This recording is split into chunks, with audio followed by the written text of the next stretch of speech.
Hi friends, welcome to Faris home food. இன்றைக்கி வந்து டேஸ்டியான சுவையான வெந்தயம் வெங்காயம் ரசம் எப்படி செய்யலாம் சொல்லித்தரேன். இது ரொம்பவும் நல்லா டேஸ்ட்டாக இருக்குங்க.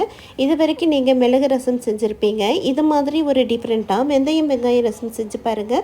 ஒரு தட்டு சாதம் எக்ஸ்ட்ரா கேட்டு வாங்கி சாப்பிடுவாங்க. அவ்வளோ சூப்பராக டேஸ்ட்டாக இருக்குங்க. வாங்க இந்த வெந்தயம் வெங்காயம் ரசம் எப்படி செய்யலாம் சொல்லித்தரேன். வீடியோக்குள்ளே போய் பார்க்கலாம். வீடியோக்குள்ளே போய் பார்க்கறதுக்கு முன்னாடி நம்மளுடைய சேனலில் சப்ஸ்கிரைப் பண்ணாதவங்க சப்ஸ்கிரைப் பண்ணிக்கோங்க. தேங்க்யூ. வெந்தயம் வெங்காயம் ரசம் பண்ணுறதுக்கு ஃபஸ்ட்டு ஒரு பவுல் எடுத்துக்கோங்க. ஒரு லெமன் சைஸில் புளி போட்டுக்கலாம்.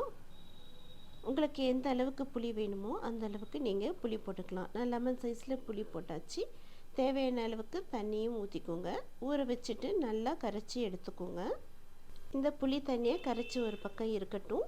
இப்போ பேன் வச்சுக்கோங்க. எண்ணெய் ஊற்றிக்கோங்க. எண்ணெய் சூடானதும் ஒரு டீஸ்பூன் தாராளமாக வெந்தயம் போட்டுக்கோங்க. வெந்தயம் ரசன்றதுனால வெந்தயம் கண்டிப்பாக ஒரு டீஸ்பூன் ஃபுல்லாக போட்டுக்கோங்க. அப்போ தான் ரசம் நல்ல ஒரு டேஸ்ட்டு வெந்தய ரசத்துக்கு கொடுக்கும். 1/4 டீஸ்பூன் கடுகு போட்டுக்கோங்க. வெந்தயம் வந்து தீயை விட்டுறாதீங்க. வெந்தயமும் கடுகும் பொரியட்டும். வெந்தயம் கடுகு பொரிஞ்சதும் காரத்துக்கு 4 பச்சை மிளகாவை நீல வாக்கில் கட் பண்ணி போட்டுக்கோங்க. 3 காஞ்ச மிளகாவை கீறி போட்டுக்கோங்க. பெருங்காயத்தூள் கொஞ்சம் தாராளமாக போட்டுக்கோங்க. பெரிய வெங்காயம் நீல வாக்கின நறுக்கி போட்டுக்கோங்க.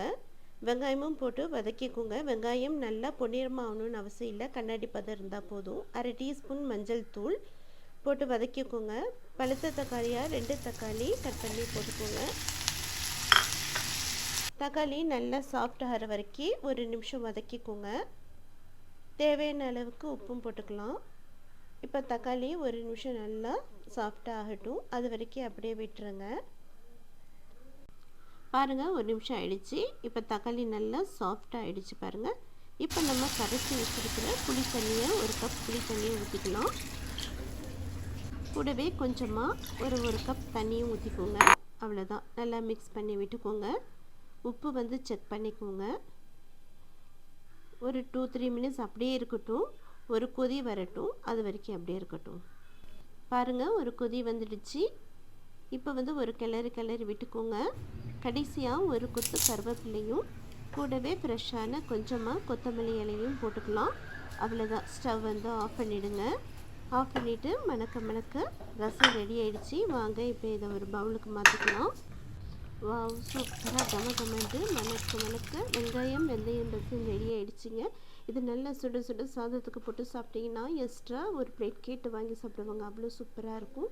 இதே போல் செஞ்சு பாருங்கள். உங்களுக்கு ரொம்பவும் பிடிக்கும். செஞ்சு பார்த்துட்டு எப்படி இருக்குன்னு கமெண்ட் பண்ணுங்கள். இந்த வீடியோ பிடிச்சிருந்ததுன்னா லைக் பண்ணுங்கள், ஷேர் பண்ணுங்கள், சப்ஸ்கிரைப் பண்ணுங்கள்.